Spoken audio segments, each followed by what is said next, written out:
বিসমিল্লাহির রহমানির রহিম। আসসালামু আলাইকুম। লিটাস রেসিপিতে সবাইকে স্বাগতম। আমি লিটা বরাবরের মতো নতুন একটা রেসিপি নিয়ে চলে আসছি আপনাদের সাথে শেয়ার করার জন্য। আশা করি আমার আজকের এই রেসিপিটি ভালো লাগবে। আমার আজকের রেসিপি হচ্ছে নতুন আলু দিয়ে দুইটি ভিন্ন স্বাদের আলুর ভর্তা। এখন শীতকাল আর একদমই নতুন আলুর সিজন, তো এই সিজনে এই দুইটি ভর্তা কিন্তু খেতে অসম্ভব ভালো লাগে। তো দুইটি ভর্তাই দুই রকমের আর দুইটাই কিন্তু খেতে অনেক ভালো লাগে। তো চলুন আমি কিভাবে এই দুইটা ভর্তা করি সেটাই আপনাদের সাথে শেয়ার করি। তো এখানে প্রথমেই আমি একটা কড়াইয়ের মধ্যে বেশ অনেকটা পানি দিয়ে ভর্তা করার জন্য আমি আলুগুলা সিদ্ধ দিয়ে দিচ্ছি, আর আমি একসাথে আলুগুলাকে সিদ্ধ করে নিচ্ছি, এতে করে আমার কাজটা সহজ হয়ে যাবে। তো অনেকটা পানি দিয়ে নিয়েছি, আর দিয়ে এখন আমি একটু ডেকে দিব, আর চুলার আঁচটা হাই হিটে রেখে এখন ডেকে দিলে আলুটা তাড়াতাড়ি সিদ্ধ হয়ে যাবে।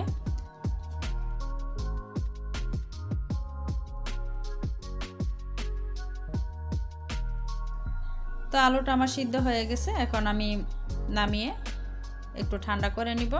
আর এই সুযোগে আমি একটা কড়াই বসিয়ে দিলাম চুলায়, দিয়ে আমি একদম শুকনা তাওয়ার মধ্যে মানে কড়াইটার মধ্যে আমি শুকনা মরিচগুলো টেলে নিচ্ছি। আর টেলে নেওয়া কিন্তু এই ভর্তাটা খেতে অনেক ভালো লাগে, তো টেলে নিয়েই করবো, এটা আমি ভাজবো না।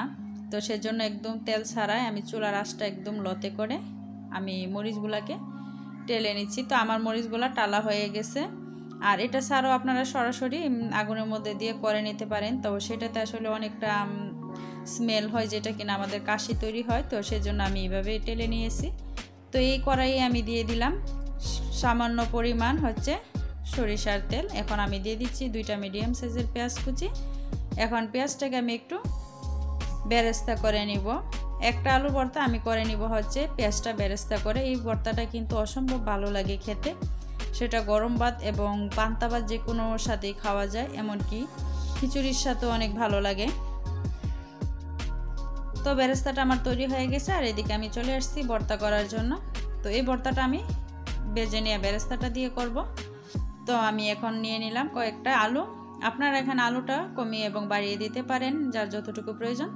এখন আমি দিয়ে দিব টেলে নেওয়া মরিচগুলো। তো আমি এখানে 4টা মরিচ টেলেছিলাম, আমি 4টা দিব না, আমি এখানে 3টা দিয়ে নিব। আপনারা জালটা আপনাদের প্রয়োজন মতো দিয়ে নেবেন। তো আমি স্বাদ মতো লবণ দিয়ে এখন আমি মরিচগুলোকে একটু ভেঙে নিচ্ছি। তো আমার মরিচটা আমার লবণের সাথে মিশানো হয়ে গেছে। এখন আমি আলুগুলোকে একটু ভেঙে মিশিয়ে নিচ্ছি। তো আপনাদের যাদের হাত জ্বলে সেই ক্ষেত্রে কিন্তু আপনারা গ্লাভস ইউজ করে নিতে পারেন, বা আগে থেকে এই চিলি ফ্লেক্স করে নিতে পারেন। কিন্তু সাথে সাথে যখন এই মরিচটা টেলে নেওয়া হয় এটার একটা স্মেল হয়, এটা ভালো লাগে।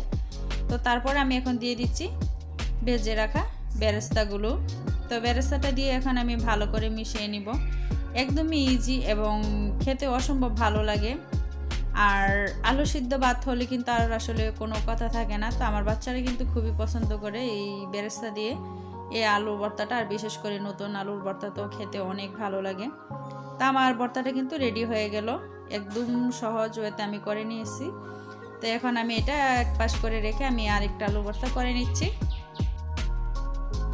তো এখন আমি আরেকটা আলু ভর্তা করার জন্য আমি নিয়ে নিয়েছি এখানে কাঁচামরিচ স্বাদ মতো। এই কাঁচামরিচটা আসলে আপনাদের পছন্দ মতো নিয়ে নেবেন, যে যতটুকু পরিমাণ জাল খাবেন। এখন আমি স্বাদ মতো লবণ দিয়ে দিলাম। তো দিয়ে এখন আমি আগে মরিচটাকে একটু কষলিয়ে নিচ্ছি। এখানে কিন্তু আমি কোনো প্রকারের পেঁয়াজ দিইনি, পেঁয়াজটা আমি পরে অ্যাড করব। তো এখন আমি মরিচটাকে লবণের সাথে ভালো করে মিশিয়ে আলুগুলোকে একটু ভেঙে নরম করে নিব আলু ভর্তার জন্য।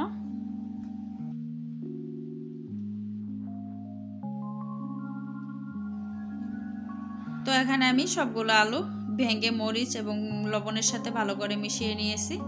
এখন আমি দিয়ে দিব সামান্য পরিমাণ ধনেপাতা কুচি, দিয়ে দিব আমি পরিমাণ মতো সরষের তেল। আর এই ভর্তাটাতে সরষের তেলটা কিন্তু কাঁচাটাই ভালো লাগে, আমি এটা কাঁচা পেঁয়াজ দিয়ে করব। তো আমি এখন ধনেপাতা, তেল এবং মরিচের সাথে আলুটাকে খুব ভালো করে মিশিয়ে নিলাম। এখন আমি যেটা করব সেটা হচ্ছে পেঁয়াজ কুচি দিয়ে দিব। তো পেঁয়াজ কুচিটার সাথে আমি সামান্য পরিমাণ লবণ অ্যাড করে নিব, কারণ তখন আমি যে লবণটা দিয়েছিলাম সেটা একটু হিসেব করে দিয়েছিলাম। এখন সামান্য করে আমি একটু আলতো করে পেঁয়াজটাকে তেতো করব। আমি যদি আগে মরিচের সাথে দিতাম তাহলে কিন্তু আমার পেঁয়াজটা খুব বেশি নরম হয়ে যেত। আর পরে দেওয়াতে এই পেঁয়াজটা ভাতের সাথে ভর্তার মধ্যে কামড়ে পড়লে কিন্তু খেতে অনেক ভালো লাগে। তো এইভাবে একবার ট্রাই করে দেখবেন, অসম্ভব ভালো লাগে এই কাঁচা পেঁয়াজ দিয়ে এই আলুর ভর্তাটা। তো আমি খুব সহজেই কিন্তু দুইভাবেই আর নতুন আলু দিয়ে দুইটা ভর্তা আপনাদের সাথে শেয়ার করলাম। আশা করি আমার ভর্তা দুটি সবার খুবই ভালো লেগেছে। যদি খুব ভালো লেগে থাকে প্লিজ এখনও যারা আমার চ্যানেলটা সাবস্ক্রাইব করেননি আমার চ্যানেলটা সাবস্ক্রাইব করে সাথে থাকা বেল আইকনটা অন করে দিবেন, যাতে করে আমার নতুন কোনো ভিডিও দেওয়ার সাথে সাথে আপনার কাছে পৌঁছে যায়। সবাই ভালো থাকবেন আর সুস্থ থাকবেন। ইনশাল্লাহ নতুন কোনো রেসিপি নিয়ে চলে আসবে আপনাদের সাথে শেয়ার করার জন্য। আল্লাহ হাফেজ, আসসালামু আলাইকুম।